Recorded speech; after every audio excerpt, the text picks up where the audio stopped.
Hello friends. आइए आज हम लोग इस वीडियो में एक फिजिक्स का टॉपिक है और वह है विद्युत, जिसको बोलते हैं इलेक्ट्रिसिटी।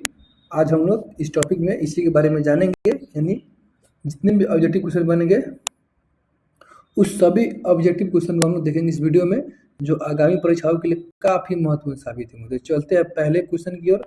और ये रहा आपका पहला क्वेश्चन स्क्रीन पर। पहला क्वेश्चन कह रहा है कि जब कांच की छड़ को रेशम से रगड़ जाता है तो छड़ पर क्या हो जाता है?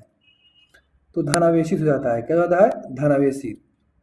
जब कांच की छड़ को अगर रेशम से रगड़ते हैं तो छड़ क्या हो जाएगा? धनावेशित हो जाएगा। क्वेश्चन नंबर 2 कह रहा है किसी आवेशित चालक का संपूर्ण आवेश उसके बाहरी पृष्ठ पर रहता है, यानी किसी आवेशित चालक का संपूर्ण आवेश उसके बाहरी पृष्ठ पर रहता है। दो विद्युत आवेशों के बीच लगने वाले बल को क्या कहते हैं? दो आवेश के बीच लगने वाले बल को क्या कहते हैं? तो कूलम का नियम कहते हैं। क्या कहते हैं? कूलम का नियम कहते हैं।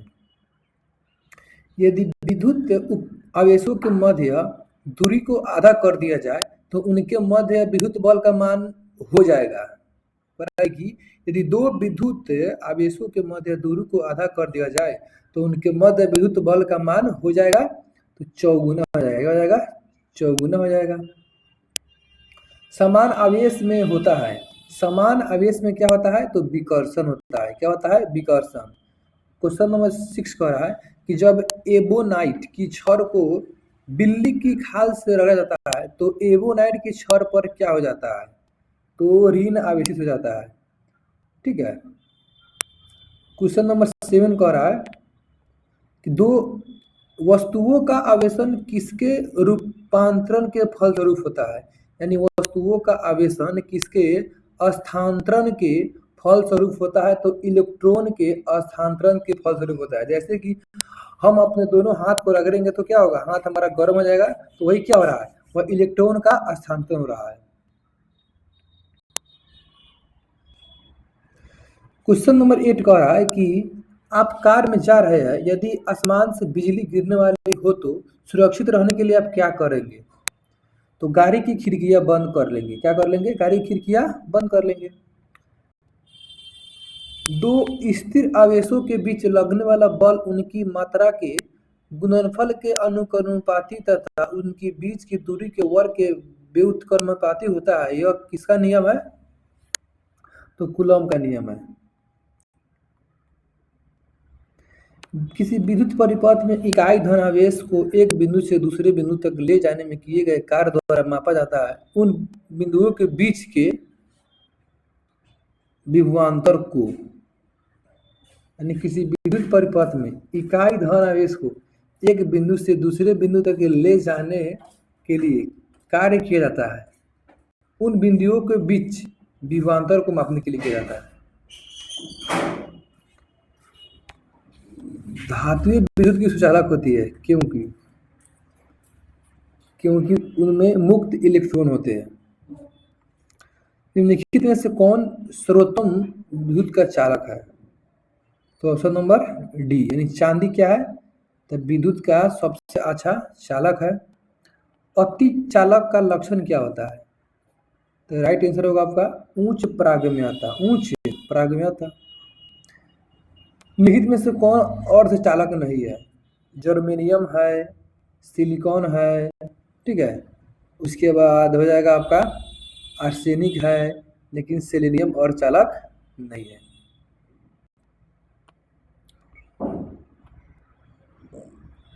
ऐसे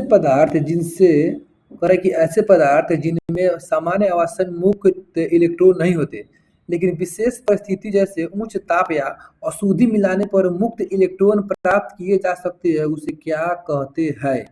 तो अर्धचालक कहते हैं। क्या कहते हैं? अर्धचालक पदार्थ कहते हैं। नहीं समझे? पर है कि ऐसा पदार्थ जिनमें सामान्य अवस्था में मुक्त इलेक्ट्रॉन नहीं होते हैं, लेकिन विशेष परिस्थिति जैसे कि ताप बढ़ा दे और शुद्धि मिलाने पर उसमें इलेक्ट्रॉन क्या होता है तो प्राप्त किए जा सकते हैं, उसे क्या कहते हैं? तो अर्धचालक पदार्थ कहते हैं।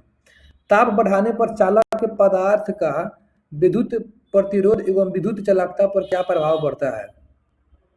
तो विद्युत प्रतिरोध बढ़ जाता है। विद्युत प्रतिरोध बढ़ जाता है जबकि विद्युत चालकता घटती है। तांबा मुख्य रूप से विद्युत चलाने के लिए प्रयोग किया जाता है, क्योंकि तांबा मुख्य रूप से विद्युत चालन के लिए प्रयोग किया जाता है क्योंकि इसकी विद्युत प्रतिरोधकता निम्न होती है।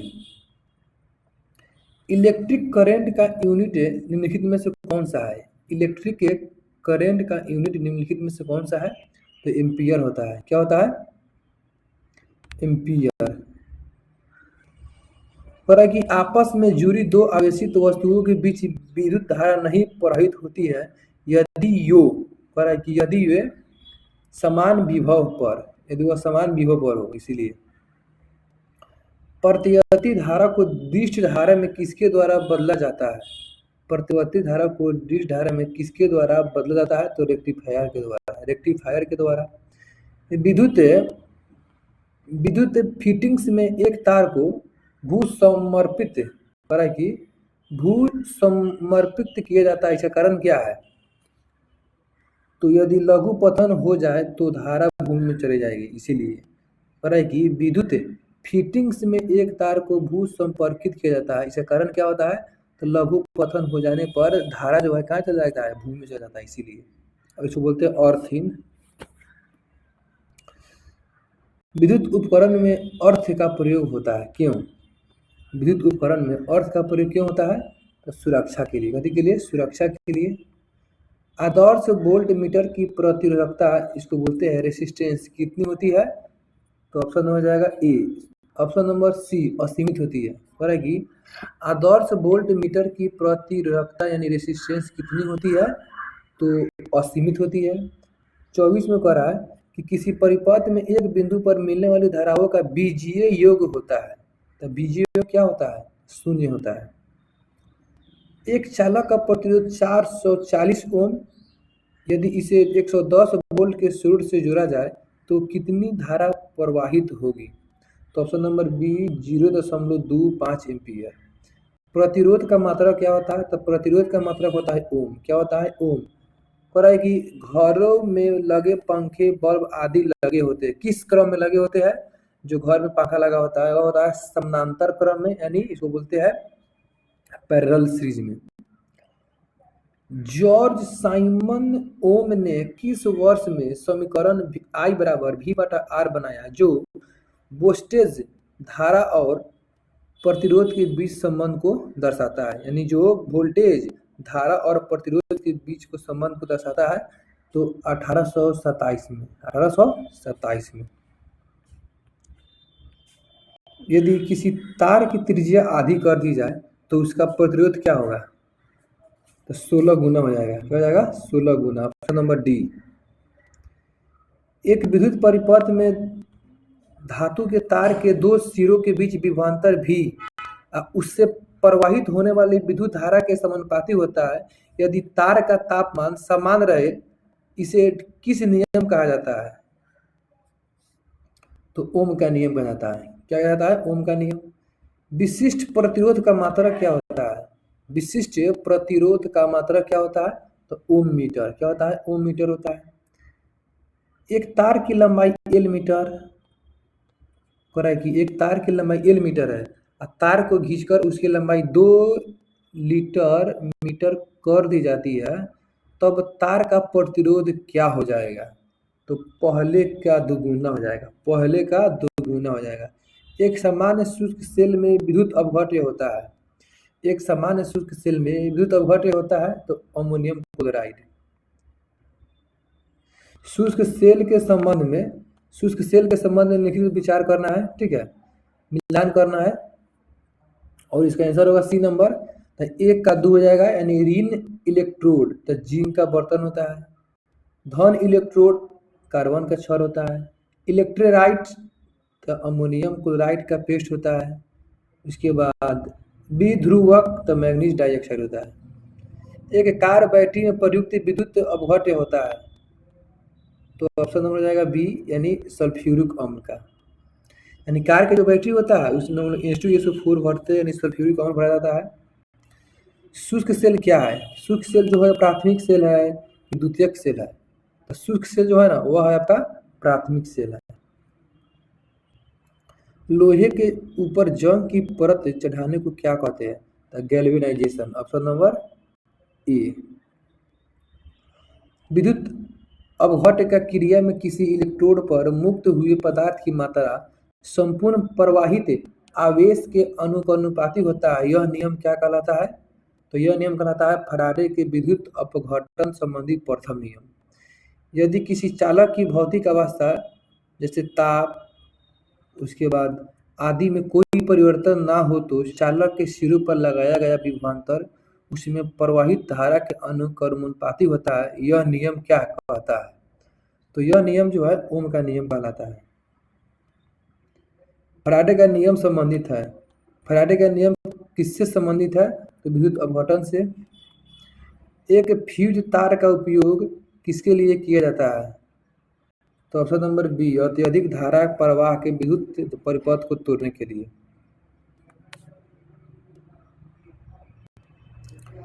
घरेलू विद्युत उपकरणों में प्रयुक्त सुरक्षा फ्यूज तार उस धातु से बनी होती है जिसका गलनांक क्या होना चाहिए? कम होना चाहिए। ठीक है, जिसका गलनांक कम होना चाहिए, उसी से क्या होता है? तो घरेलू फ्यूज तार बनाया जाता है। एक फ्यूज की तार को इन लक्षणों के कारण पहचाना जाता है। बताइए कि फ्यूज तार को हम लोग किस तरह पहचान सकते हैं, उसका क्या गुण होना चाहिए? तो उच्च प्रतिरोधकता। क्या होना चाहिए? उच्च प्रतिरोधकता, यानी उच्च प्रतिरोधकता और निम्न गलनांक, यानी उसका प्रतिरोधकता क्या हो? हाई हो और मेल्टिंग पॉइंट लो हो। कह रहे कि बिजली सप्लाई के मेंस में फ्यूज एक सुरक्षा उपकरण के रूप में लगा हुआ होता है। बिजली के फ्यूज के संबंध में कौन सा कथन सही है? तो ऑप्शन नंबर सी, इसका गलनांक निम्न होता है।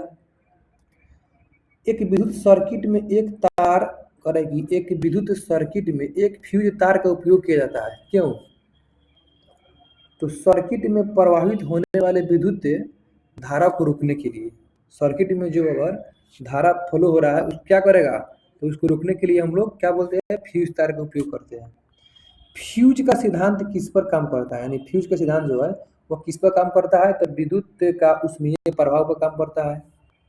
सामान्यतः प्रयुक्त सुरक्षा फ्यूज तार बनाई जाती है किससे? यानी सुरक्षा फ्यूज जो है वह किसके द्वारा बनाया जाता है? यानी क्या क्या उसमें होता है? तो उसमें होता है टीन और लेड की मिश्र धातु। क्या होता है? टीन और लेड की मिश्र धातु, यानी एसएन प्लस टीएन। लेड कहता है पीबी, एसएन प्लस पीबी। एक बिजली के फ्यूज तार जिसको बोलते हैं फ्यूज वायर में सामान्य अनुप्रयोग के लिए निम्नलिखित में से कौन सा गुण समूह का होना आवश्यक है? ठीक है, तो ऑप्शन नंबर सी, कम लंबाई, निम्न गलनांक, उसके बाद पतला तार होना चाहिए। बिजली के बल्ब का फिलामेंट किससे बना होता है? तो टंगस्टन का। कह कि बल्ब को तोड़ने पर तेज आवाज होती है। क्यों? बल्ब जब टूटता है तो आवाज तेज होता है, तो बल्ब के अंदर निर्वात में वायु तेज से प्रवेश करती है। यानी बल्ब के अंदर जो है ना हवा क्या करता है? तेजी से प्रवेश करता है। इसी के कारण बिजली के बल्ब में कह रहे हैं कि बिजली के बल्ब से हवा पूरी तरह से क्यों निकाल दी जाती है? तो टंगस्टन के तंतु के उपचयन के रोकने के लिए, यानी टंगस्टन तंतु के उपचयन को रोकने के लिए। बिजली के बल्ब के मुकाबले फ्लोरेसेंट ट्यूब अधिक पसंद की जाती है। क्यों?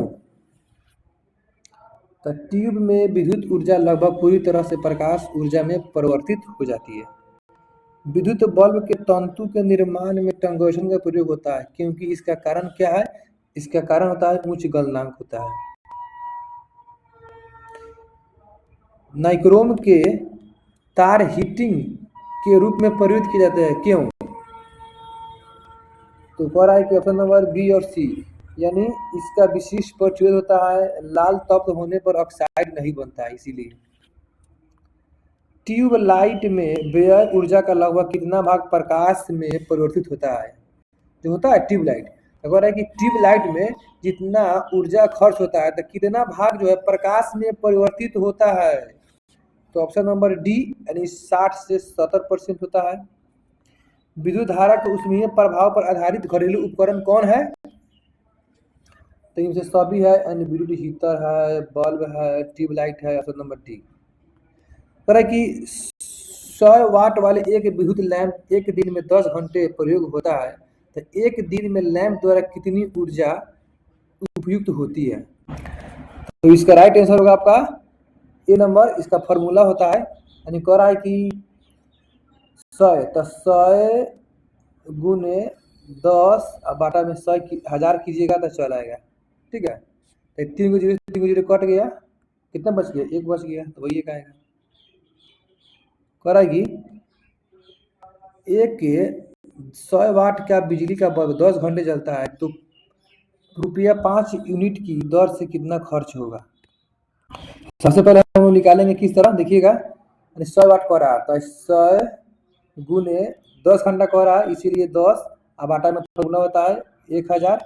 तो देखिएगा 3 से 3 शून्य कट गया, 1 बच गया, तब 1 में गुना कीजिएगा 5 से कितना आएगा? यानी 5 रुपया। यानी कहने का मतलब है कि 100 वाट का बिजली अगर बिजली का बल्ब जो है 10 घंटे जलता है तो 5 प्रति यूनिट का दर से कितना खर्च होगा? तो 5 रुपया होगा।